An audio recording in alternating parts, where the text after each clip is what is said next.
نماز انشاءاللہ پروگرام کے بعد ادا کی جائے گی۔ تو میں کچھ ڈویژنز کا تقابلی جائزہ کراچی کے ساتھ رکھ رہا تھا۔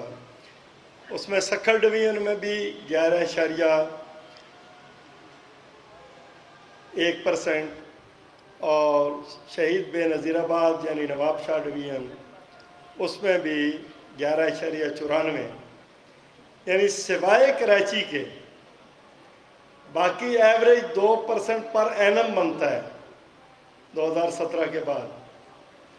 اور کراچی میں آپ بتائیں کہ پوائنٹس میں جا کے کیا یہاں بچے پیدا ہونا بند ہو گئے ہیں یا مر زیادہ رہے ہیں یا باہر سے کوئی آ نہیں رہا ہے، حالانکہ کراچی کی آبادی ڈبل گروتھ کے ساتھ ہوتی ہے کہ یہ میگا سٹی ہے، منی پاکستان ہے، یہاں تو باہر سے بھی بے شمار لوگ آتے ہیں۔ میرا خیال ہے اس پہ زیادہ تبصرے کا نہیں، آپ کے سامنے ایسی فگر ہے کہ آپ خود اس کو سمجھ سکتے ہیں، اور انشاءاللہ حافظ صاحب مزید اس میں بتائیں گے۔ اچھا، اس میں ہوا کیا ہے جو بالکل سامنے نظر آیا؟ بیورو آف اسٹیٹسٹکس سے رابطہ تھا، سینکڑوں بلڈنگ یا علاقے ایسے ہیں جن میں ہزاروں بلڈنگز پہ یا تو وہ گئے نہیں، پوری بستی میں پورے محلے خالی ہیں، وہاں خانہ شماری نہیں ہوئی، یعنی وہ جو میم شین نمبر ڈالتے ہیں وہی نہیں ڈالا، اور آج تک نہیں ڈالا۔ اور اگر کہیں وہاں گئے ہیں تو ادھورا کام کیا ہے، ہائی رائز بلڈنگز ہیں، 6 منزلہ 8 منزلہ 10 منزلہ 20 منزلہ، 2-3 منزلوں تک گئے، اس کے اوپر کوئی خانہ شماری نہیں ہوئی ہے، مردم شماری تو بعد کا عمل ہے نا۔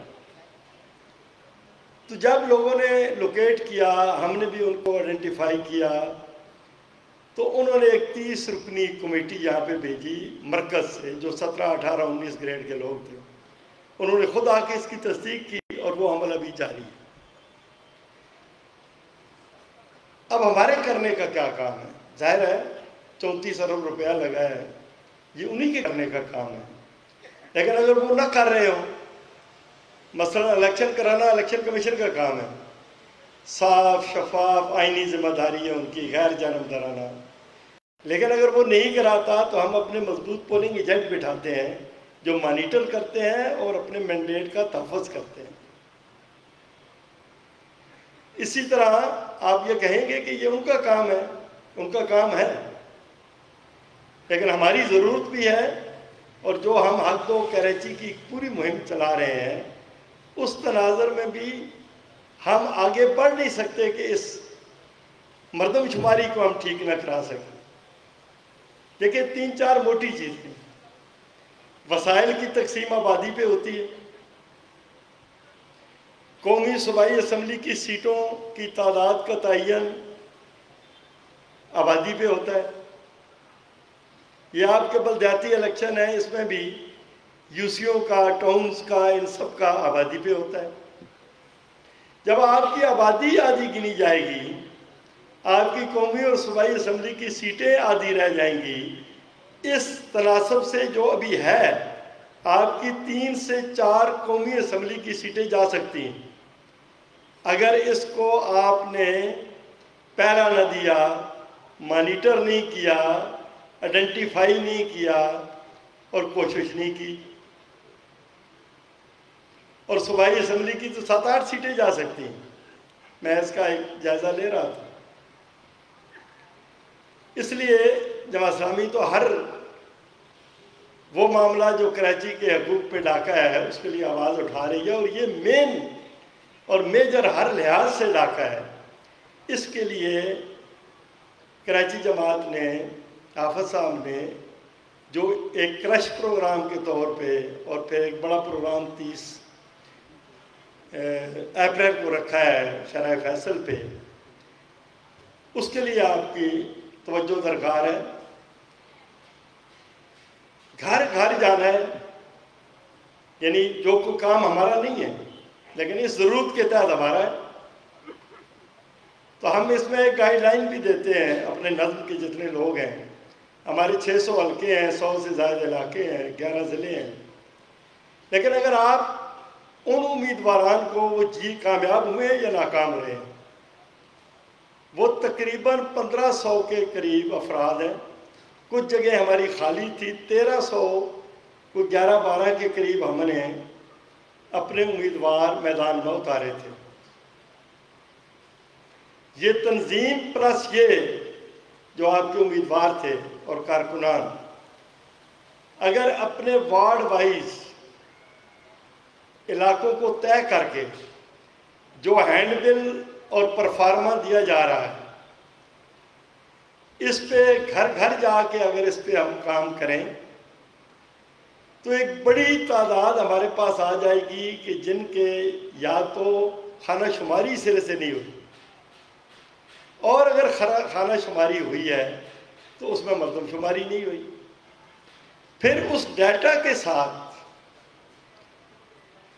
امیر حلقہ آگے بڑھیں گے تو وہ ایک فیکٹ اینڈ فگرز ایسے ہوں گے کہ جو ایک وزن بھی رکھتے ہوں گے، اور اس سے ابھی تو وہ کہتے ہیں کہ آپ ہمیں آئیڈینٹیفائی کریں، ہم ٹھیک کرتے ہیں، وہ ہمارا کام نہیں ہے، لیکن ہمیں اب یہ کرنا ہے۔ اچھا، دوسرا آگے الیکشن بھی ہے، چلے ساری آبادیوں میں نہیں ہے، ہمارا ایک رابطہ عوام مہم ہو جائے گی کہ ہم اسی کے ذریعے اگر کرش پروگرام کے طور پہ اس پروگرام کو بھی ایک بڑا پروگرام، ایک مثالی پروگرام بناتے ہیں، گھر گھر جا کے رابطے کرتے ہیں، لوگوں کی اس کی اہمیت بتاتے ہیں، وہ ہینڈ بل میں کافی چیزیں لکھی ہوئی ہیں، زبانی بھی آپ بتائیں گے، اور ان چیزوں کو آئیڈینٹیفائی کریں گے اور اپنی پوری ٹیم کو موبلائز کریں گے، چاہے وہ تنظیمی اضلاع ہوں، علاقے ہوں، حلقے ہوں، یا وہ میدان میں فیلڈ کے لوگ ہوں جو امیدواران کی شکل میں ہیں۔ تو میرا خیال ہے یہ کوئی مشکل کام نہیں ہے کہ اگر اس کو آپ بھرپور طریقے سے کریں اور یہ ایک اچھا ڈیٹا آ جائے اور اس کو آگے پھر مرکزی لیول تک، بیورو آف اسٹیٹسٹک تک اس کو لے کے جایا جائے تو اس کا امکان ہے کہ پھر بھی پوری آبادی تو پتہ نہیں کس حد تک ہم کرا سکیں گے، لیکن میرا خیال ہے کہ ایک بڑی چوری پکڑی جا سکتی ہے اور اس کو درست کرایا جا سکتا ہے۔ تو یہی چند موٹی موٹی باتیں تھی آپ کے سامنے گزارش کرنا۔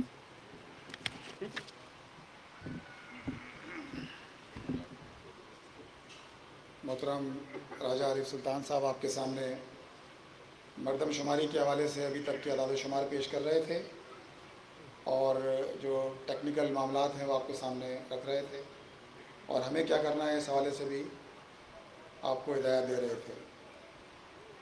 ہمارا آج کے اجتماع کا جو دوسرا موضوع ہے وہ بلدیاتی انتخابات، جو پچھلے 7-8 مہینے سے جس کا ایک سلسلہ چل رہا ہے، جو 3 مرتبہ ملتوی ہوئے، چوتھے مرتبہ ہوئے، اس کے بعد پھر جو خالی رہ جانے والی نشستیں تھیں ان پر 18 اپریل کو بلدیاتی انتخابات کا اناؤنس ہوا اور پھر وہ 7 مئی ہوئی تاریخ۔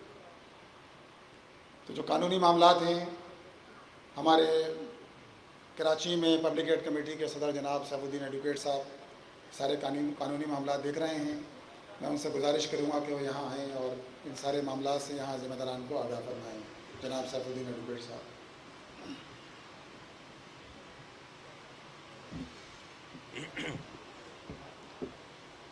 بسم اللہ الرحمن الرحیم۔ گزشتہ انتخابات کے بعد 12 یونین کونسلز ایسی تھیں کہ جس کے اندر بڑی کھلی، واضح اور ایسی دھاندلی کی گئی تھی کہ جو بالکل جسے کہتے ہیں کہ اوپر سرفیس پر تیرتی ہوئی نظر آ رہی تھی۔ اس میں سے 6 یونین کونسلز وہ تھیں کہ جس کے اندر بھاری تعداد میں اکثریت کے باوجود، پریزائڈنگ آفیسر سے رزلٹ لینے کے باوجود، ہوا یہ تھا کہ ریٹرننگ افسران نے غلط رزلٹ اناؤنس کر دیے تھے اور ہمارے 7-7 ہزار ووٹ لینے والے کینڈیڈیٹ کے مقابلے میں پیپلز پارٹی کے 1200-1300 1500 ووٹ لینے والے کو جیتا ہوا ڈکلیئر کر دیا تھا۔ بڑی کھلی اور واضح دھاندلی تھی جس کے خلاف فوری طور پر الیکشن کمیشن میں شکایت کی گئی تھی اور الیکشن کمیشن نے اس کا نوٹس دیا تھا۔ اس کے علاوہ 6 یونین کونسلز ایسی تھیں کہ جس کے اندر جو ہے ری کاؤنٹنگ کے نام پر دھاندلی کی گئی اور ہمارے جیتے ہوئے کینڈیڈیٹس کو ہروا دیا گیا تھا۔ ری کاؤنٹنگ کی پیپلز پارٹی کی درخواست پر، اور پھر وہ ایک پروسیس کے بعد ظاہر ہے کہ اس میں جعلی ووٹ ڈالے گئے اور ساری چیزیں کی گئی ہیں اور اس میں ہمیں شکست کا سامنا کرنا پڑا